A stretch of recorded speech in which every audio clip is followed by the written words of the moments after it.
All right, it's 2 a.m. on Sunday.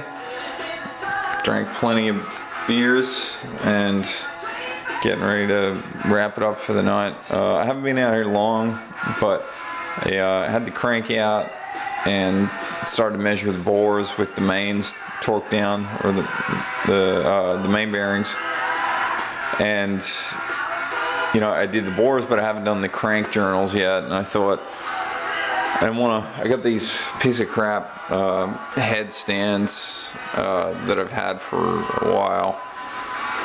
I don't want to leave the crank on it because I don't have enough to support all the mains. So I kind of worry about the thing doing something weird or warping overnight. Whether it's a myth, I don't know, whatever. But I'm not really willing to take the risk.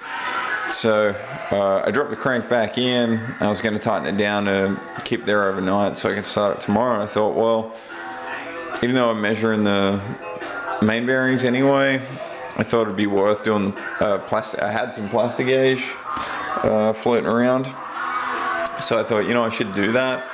I'll still go off my measurements, but I thought that at least I can, you know, if something seems way wrong or not right, I can go back to what the plastigage says. As I know, the real measurements are nothing against plastigage, but I also think that there's a chance that I could measure worse than what a plastigage can read anyway. So basically, I just thought I'd make this video to update, because this is pretty awesome, really. I mean, I went through on all of them. Is this thing gonna focus? So all the manuals and stuff call for 2 to 3.5 thousandths of an inch clearance on mains, and it's not going to focus, and it doesn't even look like it's right. But if that was in focus, that's dead on 2 thousandths of an inch. And then, funnily enough, if we can get in there, oh man, this thing's a piece of crap. It just doesn't want to focus up close. So let's try number 3 here. It actually, on this camera screen, it looks bigger, but in the real world, it lines up dead on. And so every one of these is 2 thousandths of an inch in the rear, number 5 here. So another testament to the machine shop once again. Before I even touch this stuff, they're miles ahead of me. Really awesome. Super stoked as always. Technically, I could just put some lube on it and put the rear seal. I don't have the rear main seal yet.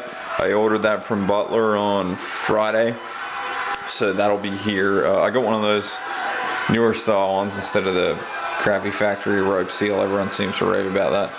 So that should be here early next week. They said it might ship out on Friday, so that'll be good news. And then, yeah, I'll measure the crank journals, you know, do the math against the main with the bearings in them, you know, just to see how close I can get and see how it goes. But you know, already this thing's, it's a work of art, man. Like, these guys are really just perpetually spot on every time. So what can I say? Super stoked. Everything's really good.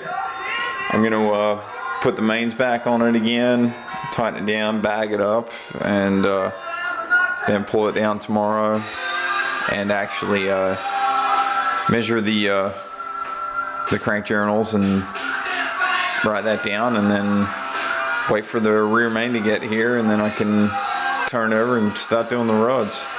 I guess technically I can do the rods and piston, but if I get the seal in, then I don't ever have to touch this again.